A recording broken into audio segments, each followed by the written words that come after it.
Ciao a tutti, amici dei gemelli, benvenuti e bentornati. Io sono Ilaria e su questo canale parlerò di tarocchi, metafisica, spiritualità e quant'altro possa essere d'aiuto ad ognuno di noi per il proprio percorso di crescita personale e spirituale. Bene.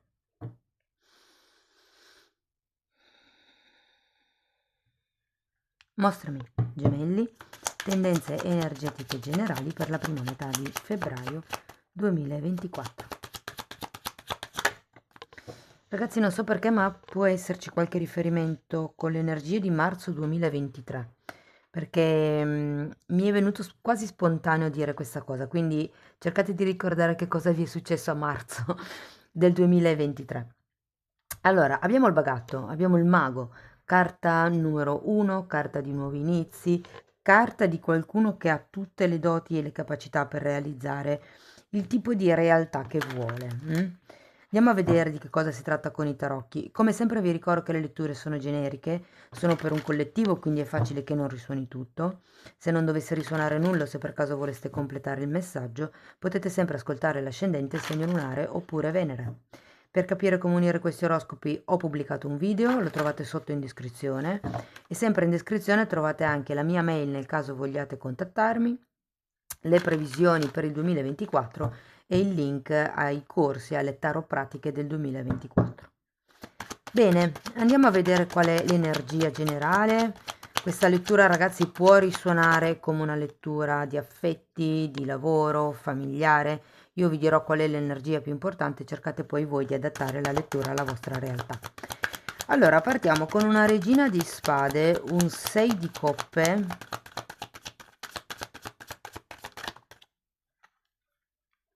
7 di coppe, abbiamo il matto,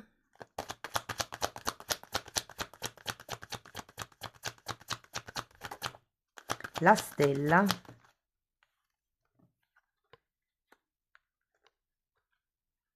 il sole, tanti arcani maggiori devo dire,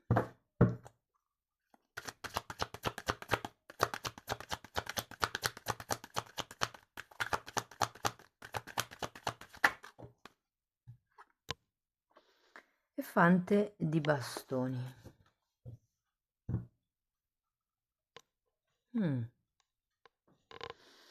Allora, partiamo da questa regina di spade, ragazzi. Potrebbe essere una persona vicino a voi, potrebbe essere una vostra attitudine.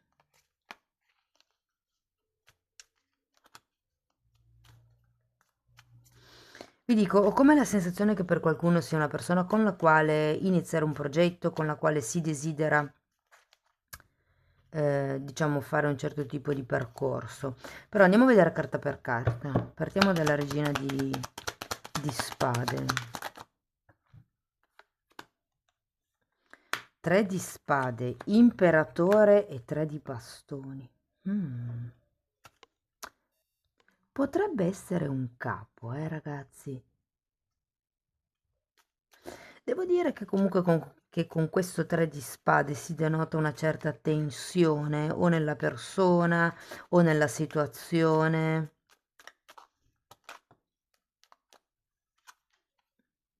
Si è girata anche una regina di pentacoli. Andiamo a vedere il 6 di coppe.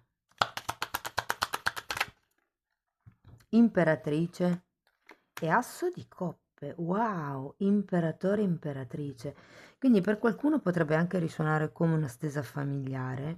Ragazzi, qui ho come la sensazione che si parta da questa situazione un po' fredda, da questa energia un po' fredda, diciamo così, scusate, della regina di spade, per arrivare poi all'imperatrice. Allora, qui ci può essere qualche riferimento con dei bambini, perché ho sia 6 di coppe che l'asso di coppe che il matto che il sole. E se non sono dei bambini, un progetto. E vi dico, il 6 di coppe normalmente fa riferimento anche a un sogno. Come se ci fosse una sorta di nuovo inizio, e qui lo rivediamo, espansione, crescita, Vuoi vedere 7 di coppe?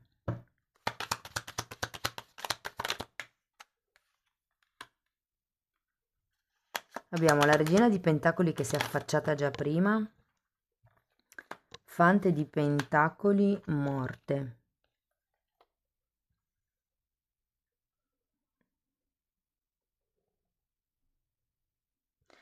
Ho la sensazione che qualcuno abbia il bisogno di sentirsi libero di fare quello che vuole. E qui avete il mago, vi dice, ma voi avete le capacità per fare quello che volete, le capacità, le doti, gli strumenti, le conoscenze, tutto quello di cui avete bisogno per iniziare questo nuovo percorso, questo nuovo ciclo, mi viene da dire. Infatti è anche interessante perché qui il matto viene proprio raffigurato con un cerchio, come se fosse appunto l'inizio di un nuovo ciclo, no? Però è anche vero che c'è la morte, quindi ho come la sensazione che per dare il passo a questo nuovo ciclo si debba lasciare indietro qualche cosa che voi non vogliate lasciare indietro. Andiamo a vedere il matto.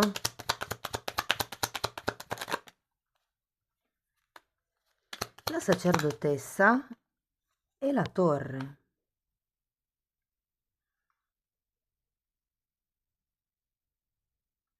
Mm.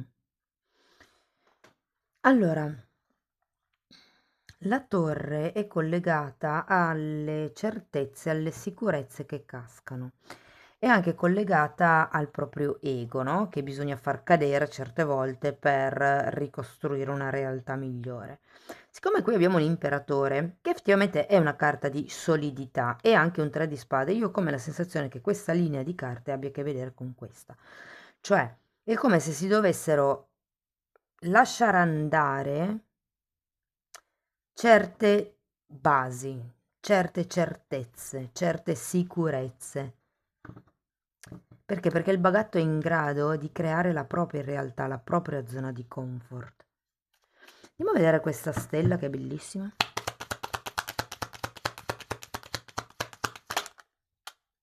Due di pentacoli.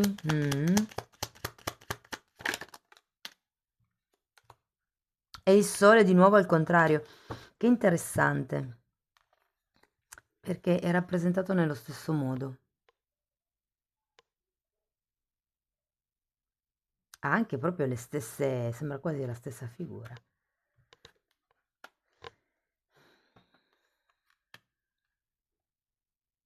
È come se qui aveste un certo punto di vista che vi impedisce di vedere le cose, diciamo in modo ampio. Aver due volte la carta del sole al contrario, io ho come la sensazione che ci sia o troppa ingenuità da parte vostra, troppo vivere nelle nuvole, il troppo farsi prendere magari dalle cose materiali, dalle illusioni della materialità. Vi dico questo perché comunque c'è l'imperatore e l'imperatrice, che sono due carte di forte concretezza, e anche la regina di denari. Qui è come se ci fosse la volontà di diventare più indipendenti, più autonomi a livello concreto, a livello di avere qualcosa di più concreto, no? Però è anche vero che nonostante tutto quello che si vorrebbe, c'è come questa sorta di ingenuità che vi impedisce di crescere. È come se qualcuno desse per scontato qualcosa, probabilmente per quello che arriva alla torre, per togliervi queste idee scontate. E vi dico, con la sacerdotessa qui c'è come una sorta di invito a fidarvi del vostro intuito, a fidarvi di quello che vi arriva, anche se non ve lo sapete spiegare, anche se razionalmente non vi date una spiegazione a quello che sentite, però date un valore a quello che sentite, ok? Perché qui con i due di pentacoli è come se si ripresentasse un certo ciclo. Normalmente il due di pentacoli parla di alti e bassi, eh? Andiamo a vedere questo sole.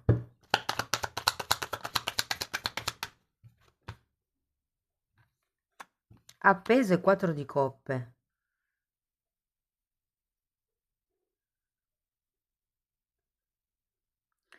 Allora, sia il 4 di coppe che l'appeso, diciamo, sono due carte un po' riflessive.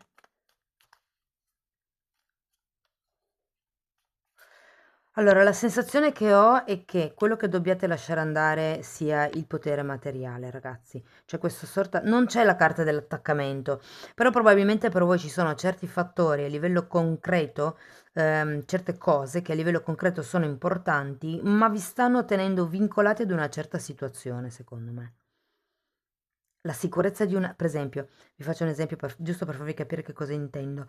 Magari siete in una relazione che insomma è un po' freddina, avreste voglia di qualche cosa di più, però fate fatica a lasciare magari determinati schemi di comportamento perché avete paura a cambiare gli equilibri o che l'altro non accetti i vostri cambi.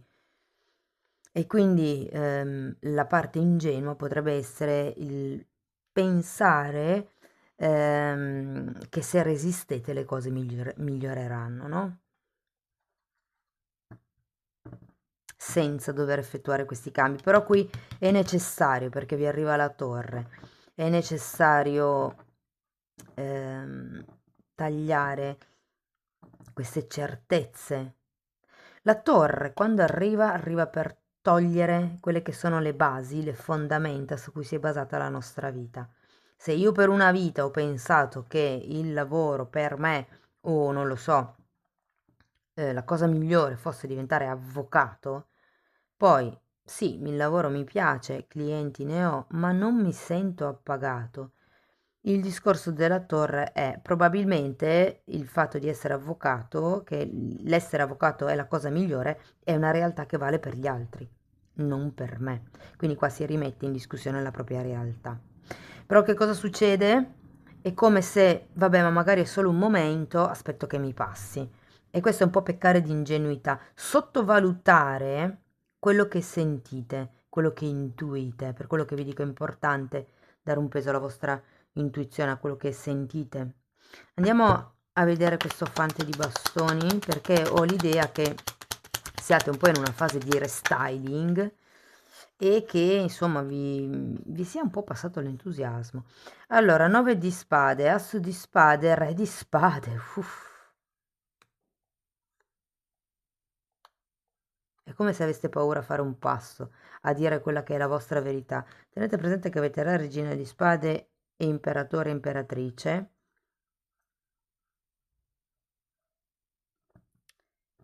Quindi si può trattare di una coppia per destino, anche perché avete anche la carta della stella, tra l'altro. Quindi è come se questa relazione, che sia coppia romantica, che sia padre-figlio, quello che è, o madre-figlia, o insomma, la relazione in essere alla quale voi state pensando, ha bisogno, ragazzi, di, come dire, di aggiustare un po' il tiro. Ci sono troppi pensieri negativi con questo 9 di spade e normalmente col 9 di spade sono pensieri legati al passato, sono paura, è la paura che ricapiti la stessa cosa, ok? Però in realtà il problema non c'è più, voi avete una consapevolezza diversa da quella che avevate nel passato, avete visto l'errore e siete in grado di riconoscerlo nel prossimo futuro, quindi abbiate anche più fiducia nella vostra capacità di percezione, nella vostra capacità di chiarezza mentale.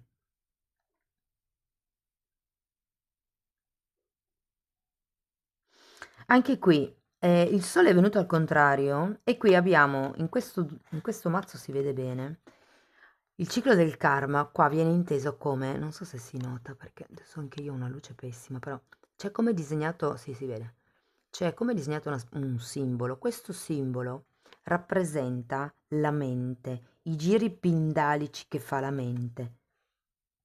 Per quello che qua vi dicono, buttate giù l'ego e ascoltate l'intuizione. Questo era girato al contrario. Andiamo a vedere Osho che cosa vi dice.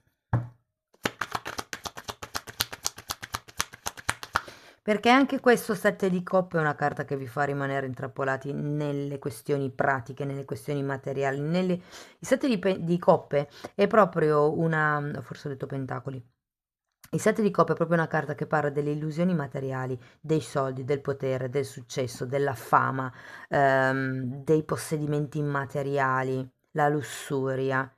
Potrebbe essere un po' vista come i 7 peccati capitali, ok? La gola, quelle cose lì. Anche se non è proprio così, perché però, visto che sono 7 coppe, diciamo sono le tentazioni, del mondo materiale, mettiamola così. Comunque è per darvi un'interpretazione un po' più mistica.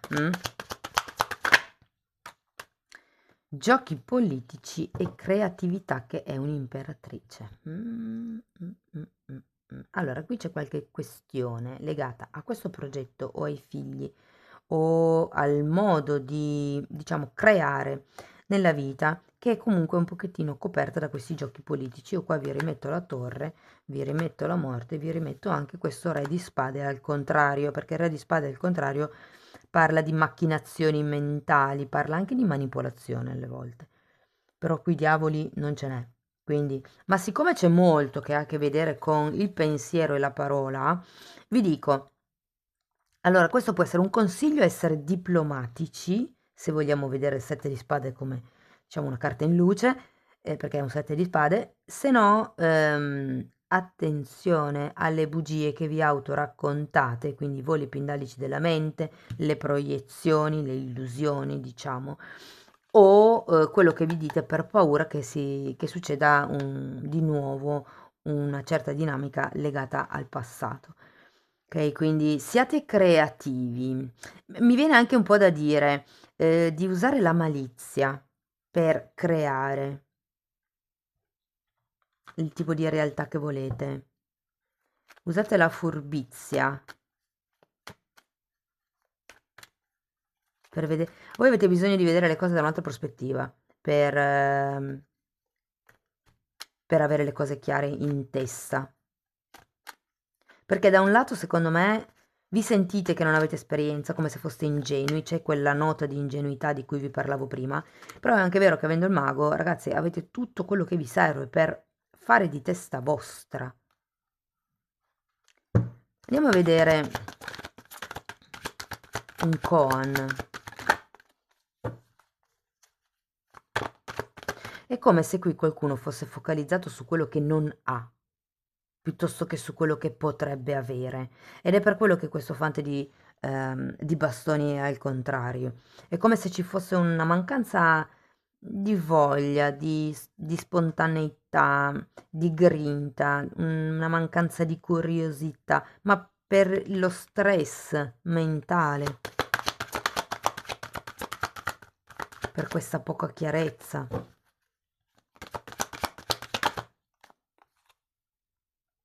L'acqua si scalda lentamente e bolle all'improvviso. È un po' come se vi dicessero: voi intanto mettete l'acqua a bollire e intanto fate altro, no? Cioè iniziate questo lavoro senza fissarvi troppo sul risultato, perché poi il risultato arriva all'improvviso. Le bolle, lo stato di bollitura arriva all'improvviso. Sì, è un po' come se vi dicessero: voi iniziate a puntare l'energia dove volete arrivare. Infatti qui avete la stella, eh? La stella è proprio l'obiettivo da puntare. E poi vedrete che le cose arrivano. Iniziate a puntare energia, a mettere energia positiva e vedrete che a furia di mettere energia positiva, pian piano si concretizza quello che volete. Amici dei gemelli, questo è quello che avevo per voi. Spero che comunque la lettura vi sia stata utile. Fatemelo sapere con un commento, con un like. Se avete piacere potete iscrivervi o condividere il video. E se volete iniziare un percorso di crescita con me potete o scrivermi un'email oppure abbonarvi al canale. Io vi ringrazio di essere stati qui con me. Come sempre vi mando un forte abbraccio e ci vediamo nei prossimi video. Ciao ciao!